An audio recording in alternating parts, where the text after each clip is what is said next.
Quanta luz neste ambiente, descendo sobre nós, vibrando em nossa mente.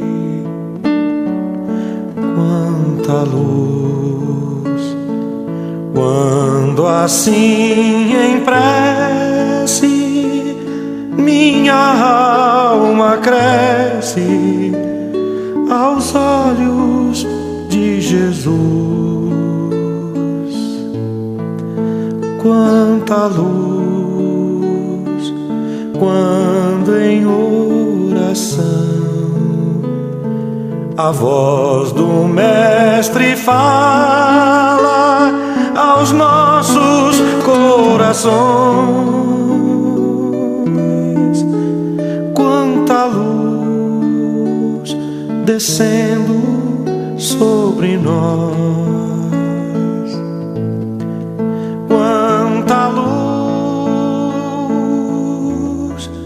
quanta luz,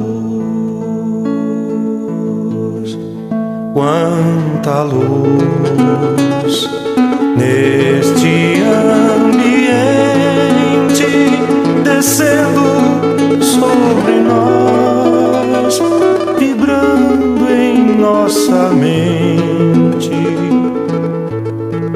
Quanta luz, quando assim em prece minha alma cresce aos olhos de Jesus.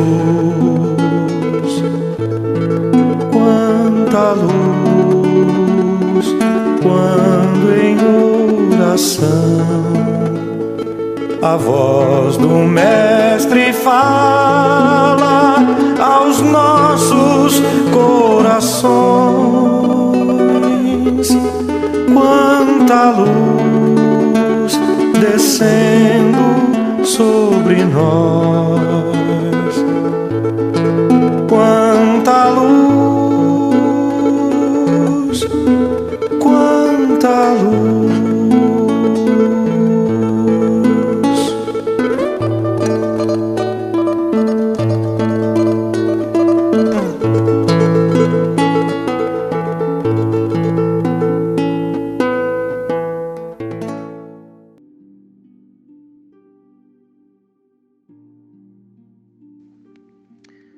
Amado Mestre Jesus, queridos companheiros do plano espiritual, nós agradecemos as bênçãos dessa noite, que possamos juntos abrir os nossos corações e as nossas mentes para a possibilidade de trabalhar na nossa própria evolução, na nossa própria reforma íntima.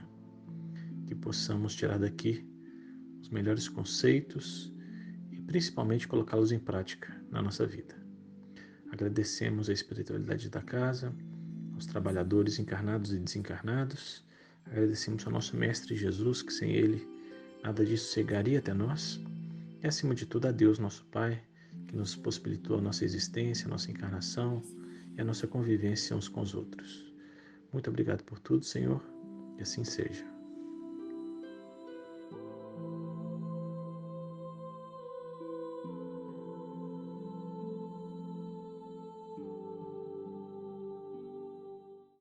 Boa noite, meus amigos. Estamos aqui no primeiro estudo de agosto. É muito bom poder recebê-los, estar juntos com vocês. Espero que estejam todos bem. Hoje estou gravando no mesmo dia, né, mas um pouquinho mais cedo, porque no horário eu terei um compromisso, mas eu agradeço muito a presença de todos e hoje nós teremos alguns estudos, o livro Palavras de Vida Eterna, o livro dos Espíritos com a Sandra, então vai seguir o nosso fluxo normal. 10 minutos a primeira parte, a segunda parte sendo de aproximadamente 30 a 40 minutos, tá bom? Então, desejo a todos uma grande semana, né? Uma semana abençoada aí. Sei que já está no finalzinho para alguns, no começo para outros, mas que a gente possa compartilhar, né, esse conhecimento, estudar, se aprofundar nos estudos da doutrina espírita, do Evangelho e conseguir aplicar no nosso dia a dia, né? Conto com vocês aí também para divulgar os nossos estudos, as nossas reuniões públicas, as nossas atividades, tá bom? Grande abraço e fiquem com Deus. Olá, pessoal. Vamos hoje dar continuidade aos nossos estudos da Casa de André Luiz, fazendo a primeira parte do estudo, que é do livro Palavras de Vida Eterna. Hoje, no capítulo 62, no campo do verbo, mas eu queria, antes de a gente iniciar a leitura do estudo, agradecer a Deus, agradecer a espiritualidade amiga, os trabalhadores da Casa de André Luiz, a Jesus, Maria, por nos proporcionarem mais essa oportunidade de estudo. Agradecer ao Jaime e a Estelinha também por essa oportunidade. E agradecer a vocês que estão aí participando, né, com a gente desse estudo. Cada vez que a gente participa de um estudo é tão bom, né, que nos ajuda, nos fortalece, até para que a gente busque, né, mais estudos, mais leituras edificantes. E eu achei esse capítulo muito bom, porque ele chama a atenção da gente, né? É uma questão que é de extrema importância para nós humanos, né? Principalmente para nós cristãos, que é a questão da fala. O cuidado que a gente precisa de ter com a nossa fala. Então ele inicia na epígrafe dizendo, voltando então, né? O capítulo 62 é no campo do verbo, e ele começa dizendo, tu, porém, fala o que convém à sã doutrina. Paulo, Tito 2.1. Na atividade verbalista, emprega o homem grande parte da vida. E, com a palavra, habitualmente se articulam os bens e os males que lhe marcam a rota. É de se lamentar, entretanto, o desperdício da força nesse sentido. Quase sempre, computada a conversação de toda uma existência, o balanço acusa diminuta parcela de proveito com largo coeficiente de prejuízo e inutilidade. Muitas vezes ninguém denota agradecimento pela riqueza de um dia claro. Todavia, basta a passagem de uma nuvem com leve garoa cair para que muita gente destile exclamações vinagrosas em longas tiradas inconsequentes. De maneira geral, não existem olhos para a contemplação de grandes serviços públicos. No entanto, vaga incerteza do trabalho administrativo gera longos debates de opinião. Há criaturas que guardam barômetros em casa para criticarem o tempo, tanto quanto há pessoas que adquirem pontualmente o jornal para censura ao governo. Muitos dormem tranquilos quando se trata de outros ensinamentos edificantes, declarando-se enfermos da memória, mas revelam admirável controle de si mesmos quando o rádio anuncia calamidades, gastando vastas horas de comentário eloquente. Esmaece a atenção quando é preciso aprender o bem. Contudo, o olhar flameja interesse quando o mal surge à vista. O mundo em si é sempre um palatório de proporções gigantescas, onde as almas se encontram para falar, combinando fazer. Raras, no entanto, conversam para ajudar. Desborda-se a maioria no espinheiral de reprovação no momento da inveja, da fogueira da crítica ou no labirinto da queixa. Para nós outros, no entanto, o Evangelho é seguro na advertência. Tu, porém, diz o apóstolo, fala o que convém à sã doutrina. Não ouvides, assim, que de sentimento a sentimento chegamos à ideia. De ideia em ideia alcançamos a palavra. De frase em frase atingimos a ação. De ato em ato acendemos a luz ou estendemos a treva dentro de nós. Olha que estudo, né? Que tema maravilhoso, né, para nós. Cuidado que a gente precisa ter, né, com o que a gente fala. Até antecedendo a fala, né? Cuidado que a gente precisa ter com o que a gente pensa. E assim que eu comecei a ler, né, esse capítulo, eu fiquei pensando e lembrando, né, de que uma frase que eu ouvi há muito tempo atrás, que diz o seguinte: a gente fica, aliás, a providência divina, perdão, a providência divina é tão maravilhosa, né? Deus é tão perfeito que nos deu 2 ouvidos, um de cada lado da cabeça, né, para que a gente possa ouvir melhor, né, ter uma amplitude para ouvir, e uma única boca, né, que fica no centro do nosso rosto. Mas mesmo assim, a gente ainda utiliza muito mais a boca do que os próprios ouvidos, né? Então, achei que foi bacana muito bom esse capítulo por vários motivos, e isso para fazer a gente lembrar, pensar, que é muito mais importante que a gente ouça do que a gente fale. Ele começa então, né, o capítulo com o epígrafe falando: tu, porém, fala o que convém à sã doutrina. Ou seja, cuidado com o que você fala, presta atenção no que você fala. Né? Não dá para sair falando aí bobagens e tudo que você ouve por aí, repetindo. No primeiro parágrafo ele diz o seguinte, que na atividade verbalista a gente emprega grande parte da vida e com a palavra habitualmente a gente articula ou bem ou mal. E que é de se lamentar, entretanto, né, o desperdício que a gente faz, né, de utilização nesse sentido, de força desse sentido, né, a gente fala demais da conta, fala o que não precisa, né, fala o que não devia. No parágrafo ele fala, né, que quase sempre quando para poder pensar na vida inteira do ser humano, ele muito mais utilizou a fala para coisas erradas do que para coisas corretas, né? Porque o coeficiente é mais de prejuízo e inutilidade, que tem diminuta parcela de proveito. E aí, no outro capítulo, no outro parágrafo, ele fala que muitas vezes a gente não dá valor pro dia bonito e ensolarado, mas bastou passar uma nuvenzinha com os pinguinhos de chuva que a gente já desanda a reclamar. Que muitas vezes a gente não dá o menor valor, né? O tanto de serviço público que a gente tem.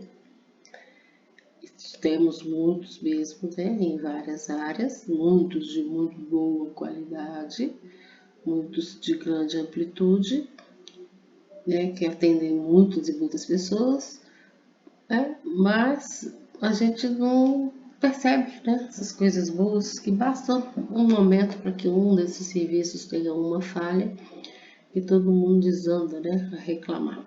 Claro que o serviço deve ser sempre de boa qualidade, né, prestação de serviço público, mas boa parte deles são de boa qualidade, né, uma divulgação que a imprensa dá para os maus serviços, né, é que faz com que as pessoas fiquem mais revoltas às vezes, né, com relação à prestação desse serviço. Então, cuidado que a gente precisa de ter com essa onda de negativismo.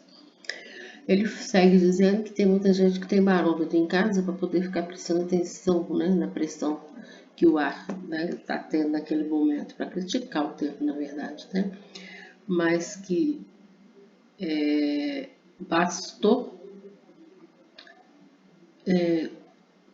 comprar um jornalzinho, ligar uma televisãozinha, ouvir um radinho com uma notícia não muito boa para que as pessoas se inflamem e fiquem fazendo essa divulgação. Ele fala no outro parágrafo uma coisa bastante interessante, né? Esmaece a atenção, ou seja, apaga a atenção, a gente apaga quando é preciso, aprendeu bem?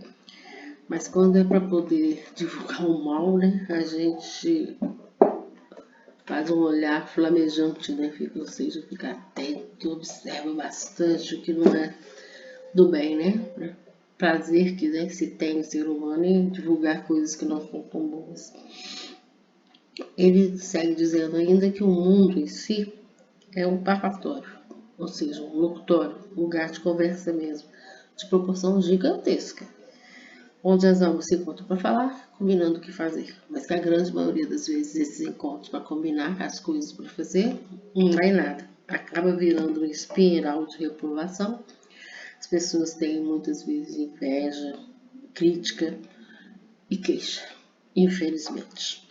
Mas ele termina dizendo que, para nós, no entanto, ou seja, cristãos, seres humanos, vocês, descarados no planeta Terra, prestem atenção. Tu, porém, diz-nos o apóstolo Paulo, fala o que convém à sã doutrina. Não ouvides, ou seja, não esqueça que de sentimento em sentimento a gente chega à ideia, de ideia em ideia a gente chega em palavras, de palavras em palavras a gente completa uma frase, de frase em frase a gente faz uma ação, e de ação em ação ou de ato em ato a gente acende a luz ou faz as trevas. Para nós cristãos é extremamente importante e necessário, não só para nós, né? Mas eu acho que a gente tem obrigação mesmo, né? Compromisso pessoal para com a vida, para com a gente mesmo, para com Deus, para com Cristo, que a gente pense positivamente, pense boas coisas, exercite a prática do bem, da boa ação, tenha sentimentos sempre do bem, né? Porque o que a mensagem, né, nos chama a atenção com a epígrafe é que a gente precisa falar o que convém à sã doutrina. Muito obrigada pela paciência de vocês. Agradecer mais uma vez pela oportunidade de estar aqui no estudo na casa de André Luiz. Bênçãos de paz e luz para todos nós. Que assim seja. Boa noite, amigos. É uma grande alegria estarmos aqui novamente falando da riqueza, né, que é o Evangelho de Jesus, os conhecimentos espíritas. E hoje nós estaremos falando de um tema delicado, um tema que a gente não tem muito prazer em falar sobre ele. Mas, com certeza, é muito importante que a gente tenha segurança de abordar todos os temas, né? Falar sobre a morte, falar especialmente sobre o velório, falar também, né, como permanecerá, como será esse enterro, né, e como serão os funerais. Ou seja, são temas muito delicados, são temas desagradáveis, e que a gente não tem o hábito de falar sobre eles.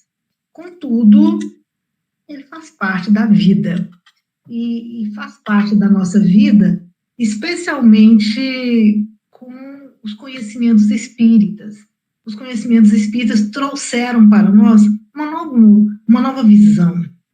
Então, né, a reencarnação, ela consegue levantar do túmulo, né, aquilo que a gente imaginava ser perdido para sempre. Então, com certeza, é uma riqueza, é uma honra para nós, né, termos tanto conhecimento disponibilizados para que a gente tenha mais segurança de falar sobre essa temática.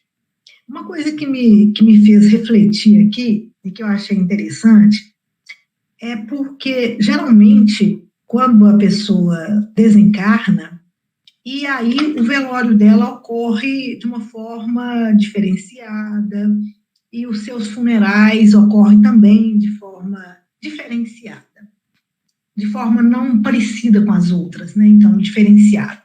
E aí alguém da família ou alguém mais próximo vai nos dizer, em vida, essa pessoa nos pediu que fizesse isso quando ela morresse. Por exemplo, nós vamos ver alguém tocando violão, eu já vi alguém distribuindo rosas, né? Eu falei, por que vocês estão distribuindo rosas? Ela um dia mencionou que ela gostaria que no seu velório distribuísse rosas e bombons para as pessoas presentes. Eu achei muito interessante. Então, assim, naquele velório que eu fui, distribuí uma rosa para cada presente e um bombom. Então, na verdade, são coisas interessantes que a gente observa no velório. E aí o que eu quero chamar a atenção é porque no momento, quando essa pessoa estava reencarnada, ela mencionou esse aspecto, olha, no meu enterro, no meu velório, eu quero que seja dessa forma. Então, o que a gente vai observar aqui nessa temática da noite de hoje, nós vamos estudar as questões do Livro dos Espíritos, 823 e a 824, que ela vai falar dessa igualdade perante o túmulo. Então, algumas pessoas vão também pedir, né? Olha, quando eu morrer, eu quero que construa um grande... eu quero que faça uma capela, eu quero que na minha lápide tenha uma capela, eu quero que eles desenhem uma cara. Ou seja, então, geralmente a pessoa menciona em algum momento o que ela gostaria que fosse construído, né, no seu túmulo. Mas o que a gente aprendeu, né, o que a gente aprende com a doutrina espírita, e essa é a grande riqueza, é que a morte é apenas uma etapa do nosso ciclo. Ou seja, então, o ciclo do espírito é nascer, viver, morrer. Nascer de novo. Ou seja, então, o desencarne é apenas o encerramento de uma etapa. Uma etapa no nosso processo evolutivo. E aí, essa etapa é talvez a etapa mais séria da nossa vida. Porque é essa etapa que encerra esse processo. Esse processo chamado reencarnação, no qual nós deveremos prestar contas. Então, por que é sério? Porque é o momento de prestar contas, de dizer assim, né, o que eu fiz durante o período que me foi dado da minha reencarnação. O que eu fiz de bom? Né, valeu a pena? Eu melhorei um pouco mais? Eu fiz algumas aquisições nobres? E aí é que está a grande diferença, não é? Mesmo com todo esse arsenal de conhecimento espírita, se torna extremamente importante que a gente reflita sobre essa temática. Porque se nós vivemos sem pensar que um dia vamos desencarnar, ou seja, nós vivemos como se nós fôssemos imortais, mas a gente não pode esquecer que é verdade que a morte é apenas uma passagem, mas uma passagem que cobra caro, uma passagem onde nós deveremos prestar contas. Então, sabedores, porque saber não significa fazer, mas saber implica em refletir, implica em analisar todas as nossas decisões, implica em tomar decisões mais sensatas, mais responsáveis, para que no momento de quitar o débito, a gente o faça com muita alegria, dizendo, graças a Deus, né, eu estou muito feliz com a minha reencarnação. Porque vejamos o que tem acontecido. Nós ainda trazemos a grande ilusão. E a ilusão, nós poderíamos dizer que a ilusão é como se fosse um véu que a gente coloca sobre as nossas vistas. E esse véu faz com que a gente veja a realidade de forma distorcida. Então, nós vivemos assim, com esse véu. E esse véu que nós vivemos de observar ainda a realidade distorcida nos faz imaginar que nós somos imortais e que o maior valor da nossa vida são os bens materiais. Representam a aquisição dos bens materiais. Nós ainda estamos muito apegados às riquezas, às conquistas materiais. E essa prisão E esse anseio em ter nos faz perder a grande oportunidade que a vida nos oferece, que é a oportunidade de ser. Então, se nós fizermos esse grande esforço, e esse grande esforço é que representa a beleza da nossa reencarnação, o grande esforço para ser cada vez mais solidário, para ser cada dia mais honesto, para ser cada dia mais sincero, mais leal, mais feliz, certamente nós não iríamos sofrer para ter. Tanto sofrimento para ter. Às vezes perdemos parte preciosa de nossa reencarnação na aquisição dos valores materiais, do ter. Bom, mas o ter, ele nos faz o quê? Né? O ter, aquele que tem muito, ele tem poder. Porque todas as pessoas, ao observarem, ao analisar, aqueles que detêm poder, que detêm beleza, que detêm riqueza, esses que detêm, eles são invejados pela grande multidão. Eles representam os grandes ídolos. Eles podem comprar mansões, joias, riquezas.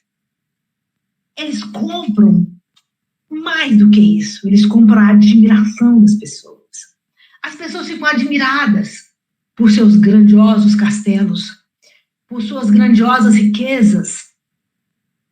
E todos se impressionam. Há uma luta enorme, uma luta desigual para as pessoas mais ricas da sociedade, as pessoas mais importantes da sociedade, as pessoas mais poderosas da sociedade. Mas o que é que isso realmente traz de grande para o outro? O prazer de ser melhor do que o outro. O prazer de poder olhar para o outro, olhar por cima. E que, na verdade, o nome que se dá a isso é um orgulho. É aquela pessoa que avalia que ela é superior ao outro. E para ela mesmo, ela tem mais riqueza que o outro não tem. Ela vive num castelo que o outro não vive. Ela tem milhões de seguidores nas redes sociais que ninguém tem. Ela é admirada como ninguém. Então, quantas vezes a gente se engana, se equivoca, sendo que sabemos que o único propósito da nossa reencarnação é ser melhor do que chegamos. É sair daqui, é enfrentar essa próxima etapa da vida de forma muito tranquila, de forma muito serena. E no momento do desencarne, é um momento de profunda alegria. E com certeza, essa pessoa não sentirá a menor necessidade de que no seu túmulo se erga que haja um grande movimento fúnebre no momento do seu desencarne. Essa pessoa não vai precisar de nada disso. Porque ela será lembrada. Ela será sempre que o seu nome for mencionado em qualquer lugar, por onde ela tenha passado, as pessoas dirão: grande alma, que bela alma. Mas o seu túmulo, certamente, é apenas flores, grama, não haverá ali nenhuma estátua para relembrar. Não teremos a suntuosidade dos movimentos fúnebres. Bom, mas então por que é que existe tanta suntuosidade? Por que é que o homem deseja fazer esses movimentos fúnebres, né? Então, a pergunta de Kardec é essa. De onde nasce, a questão 823, de onde nasce o desejo que o homem sente de perpetuar sua memória por meio de movimentos fúnebres? Os espíritos respondem: último ato de orgulho. Então, foi isso que nós dissemos, né? Nós falávamos que essa cortina que envolve o nosso olhar é que nos dá essa ilusão de que somos melhores do que o outro, porque temos muitos bens materiais, temos muitos títulos, temos uma beleza suntuosa e que nada vai impedir, né, o seu desaparecimento. É uma ilusão. Né?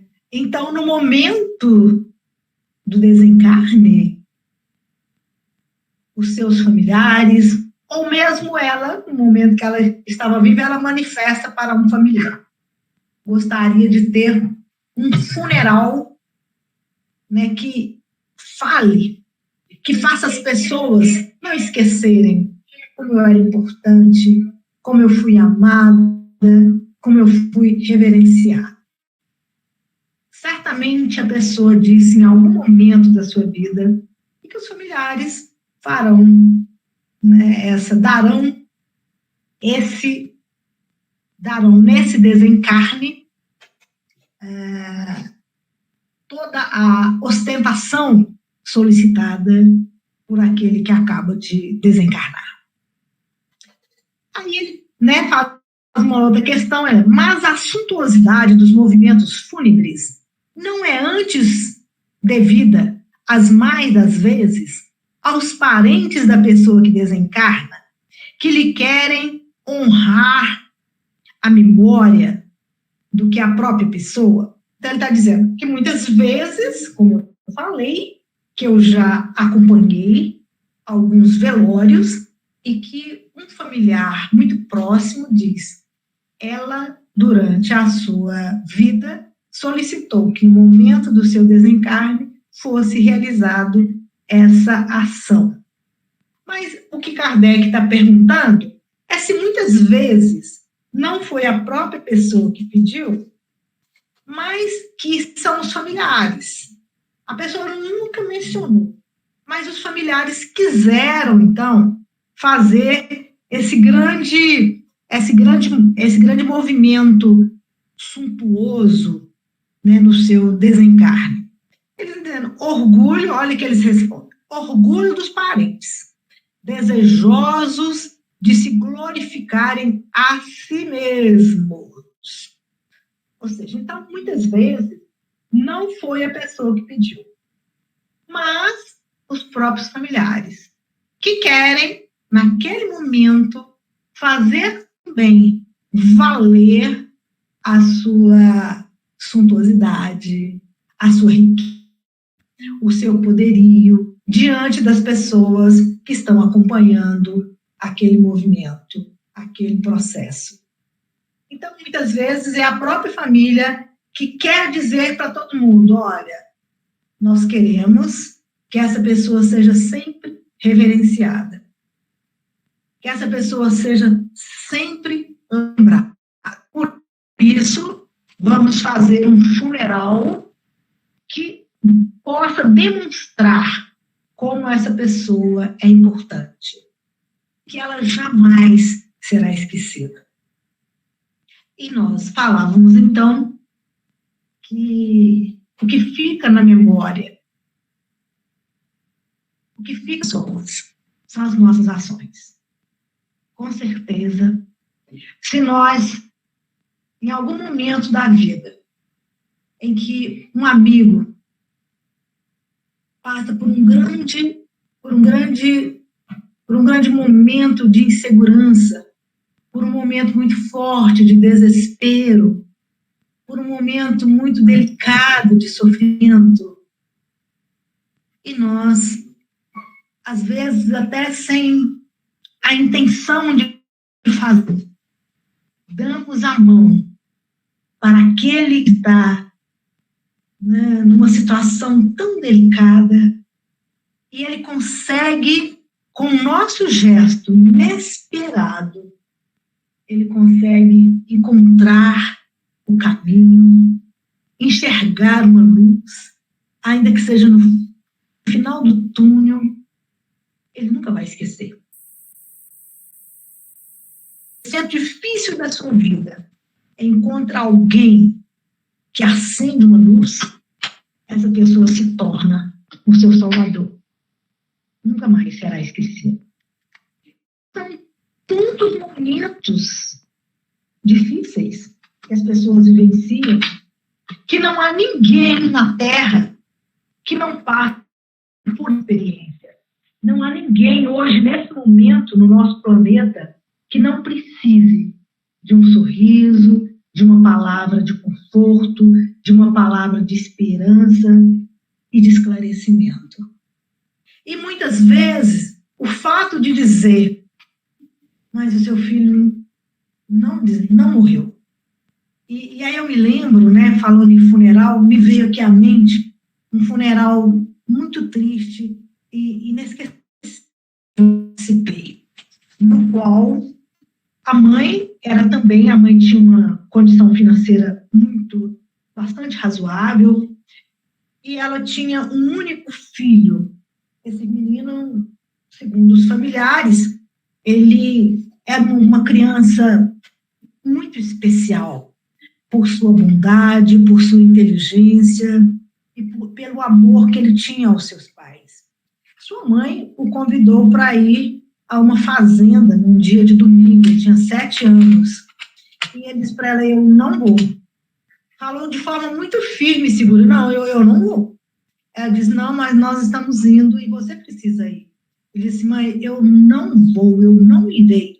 Não, você terá que ir, não, eu não vou. E ela chamou o pai, eles insistiram e levaram ele quase que à força. Ele foi a contragosto. Chegando na fazenda, ele esqueceu do seu mau humor e começou a brincar com outras crianças. E os pais ficaram afastados e ele caiu num tonel de cachaça. Como ele era uma criança, acho que ele tinha 5 anos. Quando ele era uma criança, ele morreu afogado. E os seus pais, né, saíram procurando, e quando, né, descobriram a cena, a mãe quase enlouqueceu, né? E no velório ela, então, demonstrava esse seu desespero. E Emmanuel nos fala que a maior perda, o maior sofrimento que alguém pode ter é uma mãe, né, uma mãe saudável que perde o seu filho. Então, o sofrimento dessa mãe era tanto que ela gritava e ela pedia, meu filho, não faz isso comigo, levanta. Ela chegava no caixão de levanta, acorda, e dizia, Deus, não faz isso comigo, por favor. E assim, era de tanta dor, de tanto sofrimento, que ela comoveu todas as pessoas, assim, né? E aí eu, né, falei, olha, deixa eu falar, né, mas ele tá vivo, né? Eu sei que é muito difícil para você, mas se você quiser, né, existe uma outra realidade. Não se desespere, né? Não se desespere. E aí, naquele momento, né, eu conversei com a família, e o Chico ainda estava vivo, né, e a família levou ela ao Chico, e ela recebeu uma carta depois do filho, que dizia para ela, né, então, mãe, assim, eu continuo vivo, não se culpe, era um processo natural da vida. Eu tinha que realmente passar por isso. E ela se tornou espírita, né, posteriormente, engravidou novamente e teve uma filha.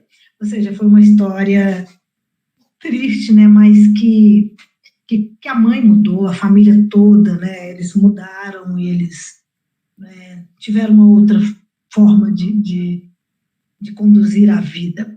Muito bem, eu estou dizendo, então, que há muitos momentos na vida de alguém e que a gente pode levar uma palavra de esclarecimento, levar uma palavra de conforto, porque hoje nós entendemos que aquela dor muito profunda, ela surge na nossa vida para que a gente encontre uma outra forma de ser. Então, muitas vezes as pessoas, elas se agarram a essa dor e entram num processo de depressão. Porque elas não aceitam o luto, elas não conseguem passar por esse luto, não conseguem fazer o luto. O luto representa, a partir do momento que a pessoa perde alguém, ela então precisa de passar por esse processo de luto, que é o processo de refazimento, é o processo onde a pessoa compreende que ela perdeu, ela aceita que ela perdeu e entende que é preciso refazer a vida. Quantas pessoas que estão passando por um processo de luto e que precisa de uma mão na vida? Então, né, é isso que nós estamos dizendo, é essa riqueza que a gente precisa se ater a ela. É essa grande verdade que nós precisamos levar àqueles que não conhecem essa outra realidade da vida. Então, vejamos, né? O Kardec, então, recebe essa resposta dizendo que isso, né, a família, então, muitas vezes, eles fazem essa grande suntuosidade nos seus funerais para que aquele irmão que desencarnou não seja esquecido pelos seus parentes, pela comunidade, pelo seu grupo, pelos seus familiares, ou seja, mas não é a riqueza, mas não são os bens materiais e nem os títulos e nem a beleza que será eterna. O que será eterno é o bem que foi feito, são as ações, e não aquilo que é efêmero, não aquilo que é passageiro. Então, Kardec pergunta, né? Reprovais, então, de modo absoluto a pompa dos funerais? E os espíritos dizem, não, a gente não está reprovando de forma absoluta. Quando se tenha em vista honrar a memória de um homem de bem. É justo e de bom exemplo. O túmulo, essa é a questão. O túmulo é o ponto de reunião de todos os homens. É aí que terminam inevitavelmente todas as distinções humanas. Ou seja, falávamos então que o momento da nossa etapa mais rigoroso é o momento do desencarne. É lá no túmulo, onde todos os homens são iguais.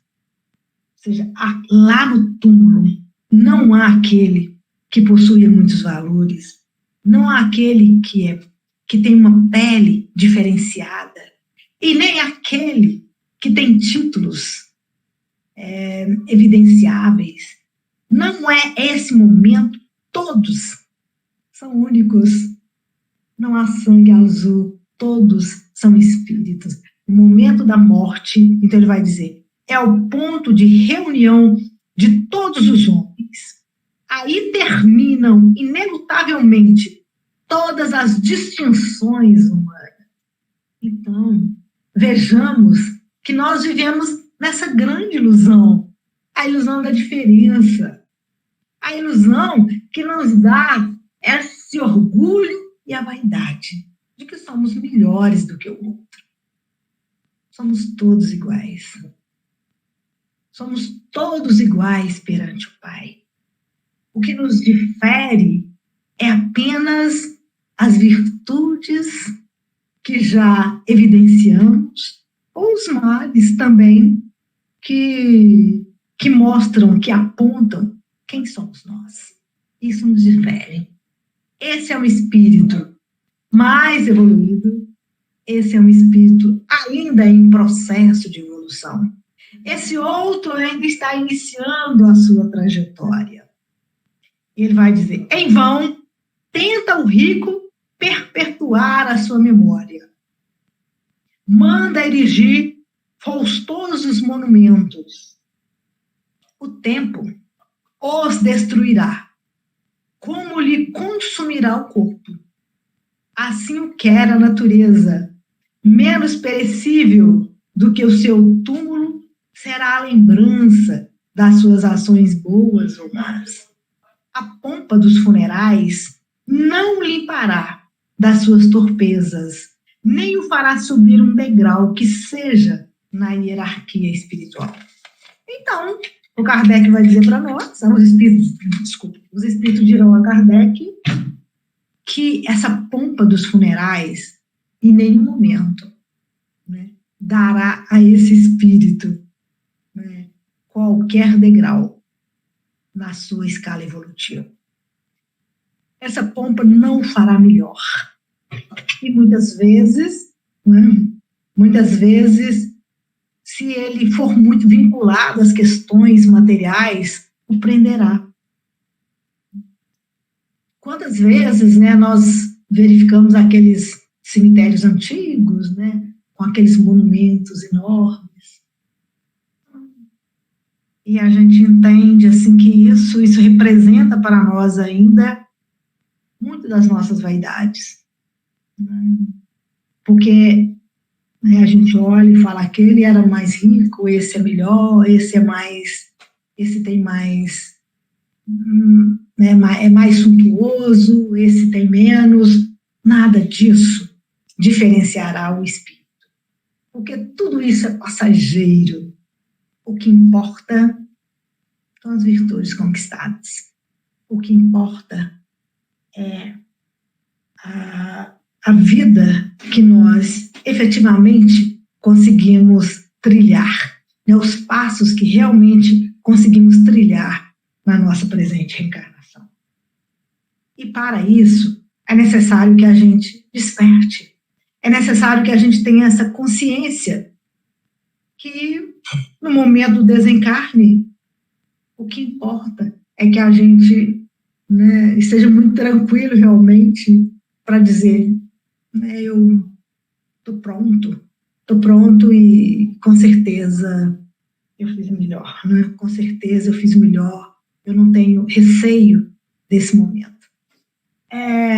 E aí, não é tema, não faz parte da nossa temática, mas fico pensando que é importante a gente estar falando também, que nesse momento do funeral, né, a gente pensa no funeral espírita, né, das pessoas que são espíritas, é muito interessante que essa pessoa que realmente tenha tido uma reencarnação valorosa, que tenha valorizado cada momento da sua vida para espalhar o bem, para iluminar os caminhos, para limpar as estradas das pessoas, que elas possam ser, que o seu exemplo possa ser reverenciado, possa ser relembrado no momento do seu desencarne, como foi de Kardec. Camille Flammarion, ele faz um belo discurso no desencarne de Kardec, ele faz uma linda leitura dizendo do trabalho que Kardec havia realizado aqui no plano físico. Então essa é uma grande memória, essa é uma grande lembrança que foi feita então para Kardec. E penso que isso deva ser feito no momento do desencarne, que os seus parentes possam então fazer um inventário de quem foi essa pessoa, dos momentos significativos que essa pessoa teve em sua vida, e que ela possa ser lembrada como alguém que serviu de referência, de exemplo no trabalho que ela realizou, na área que ela trabalhou, que ela pôde fazer, pôde dar a sua contribuição.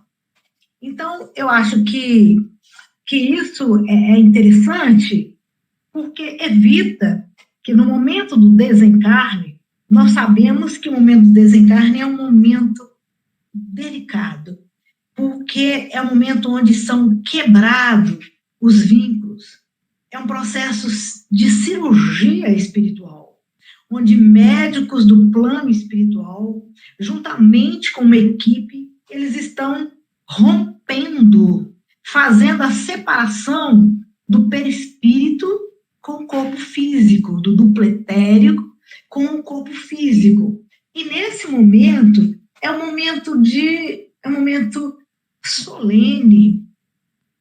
E aí nós vamos ver lá no livro, os missionários, no livro, esqueci o nome do livro, não me lembro agora, né?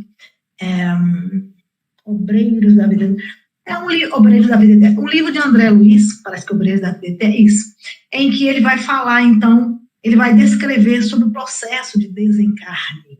E no processo de desencarne, há uma equipe espiritual que fará esse desligamento desses laços. Então, é um momento solene, é um momento que necessita de oração daqueles que estão partilhando aquela cerimônia. Então, é importante que o familiar, né, que um familiar possa, talvez, colocar músicas serenas, possa ter um ambiente mais fraterno, onde se fale de oração. É um momento solene, como nós falamos. Porque esse espírito poderá não ter essa equipe de espíritos que faça esse desvinculamento, que faça essa separação. Muitas vezes, ele pode ter uma equipe de espíritos que o acompanhavam na sua vida física, né? Onde essa vida não era muito ligada às questões do bem, então ele terá os comparsas que estão buscando sugar o resto daquele fluido vital. Então é um momento onde os vampiros, né, do plano espiritual buscam sugar os restos do fluido vital. Então, é esse momento que precisa de uma equipe do plano físico que também dê sustentação, que também possibilite que esse trabalho delicado, esse trabalho técnico possa ser feito com muito cuidado. E, para isso, então, nada melhor do que orações, músicas com teor elevado, e especialmente alguém que possa estar lembrando os momentos felizes que essa pessoa pôde vivenciar na sua reencarnação. Então, que a gente possa, né, viver com dignidade, com respeito e, especialmente, com responsabilidade, entendendo que uma reencarnação é um processo, especialmente nesse momento que vivemos, um processo difícil, porque cada vez mais as famílias estão reduzindo o número de filhos. Então, reencarnar nesse momento não é tão fácil. Então, é necessário que a gente valorize cada momento da nossa presente existência, para que no momento do nosso desencarne, a gente possa dizer: estou pronto e estou feliz, porque eu pude dar o melhor de mim, porque eu pude,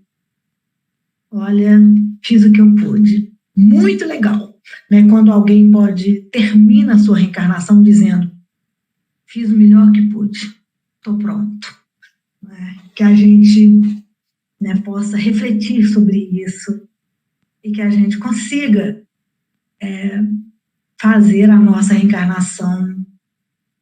levar a nossa reencarnação como um grande presente que Deus nos proporcionou. É isso, minha gente. Que Jesus possa nos amparar, possa nos guiar e possa nos guardar, para que a gente valorize cada momento da nossa vida como um momento muito especial e único. Que assim seja, minha gente. Um beijo no coração de todos. Fiquem com Deus. Isso aí, gente. Espero que vocês tenham gostado. Que tenha sido um estudo motivador, né? que a gente possa ter esses aprendizados aí que a doutrina espírita nos traz e que possamos seguir aí a nossa jornada, né? Aplicando no nosso dia a dia, que estudar e aprender, né? Sem colocar em prática, não adianta muita coisa, não é? Então é isso, gente. Um beijo para todos vocês que estão assistindo e até a próxima quinta-feira, tá bom? Grande abraço.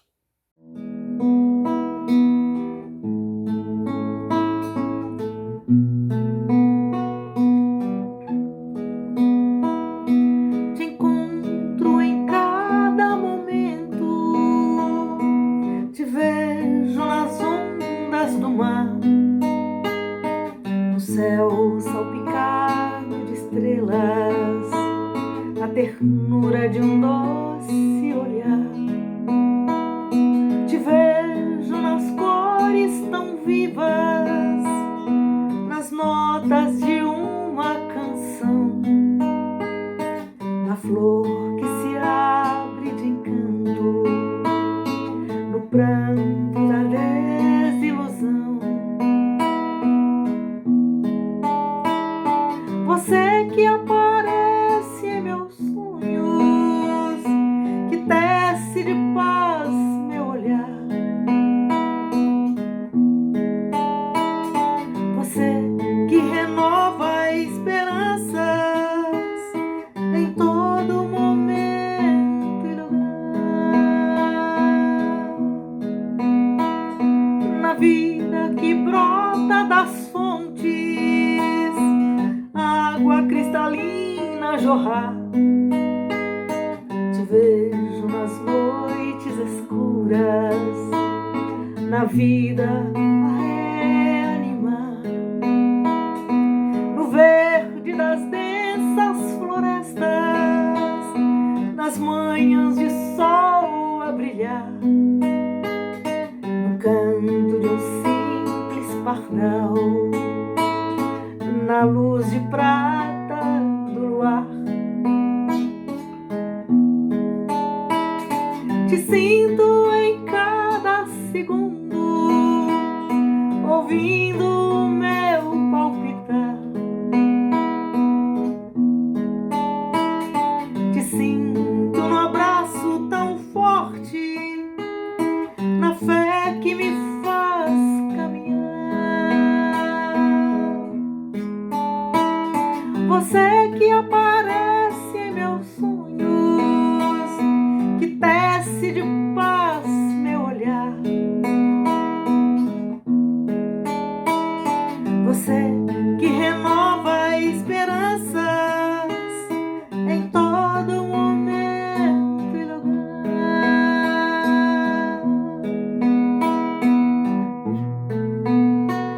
Em todo momento e lugar. E a próxima música é A Graça dos Céus, que é uma tradução do nosso querido companheiro James Marota.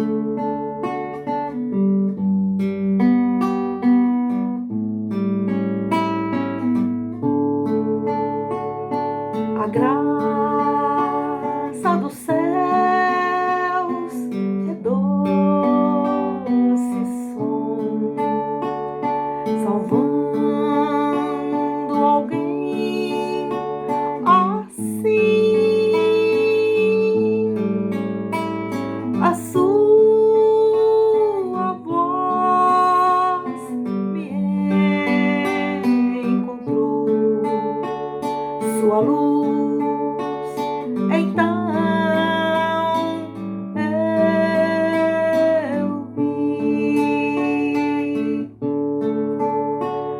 A graça livrou meu coração, tão leve me fez sentir. E quando enfim acreditei, a vida entendi. Do mundo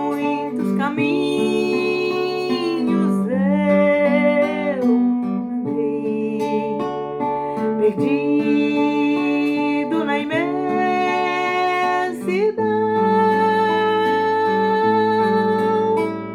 A graça que me trouxe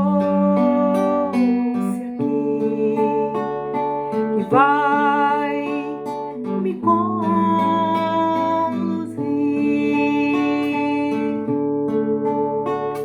A graça dos céus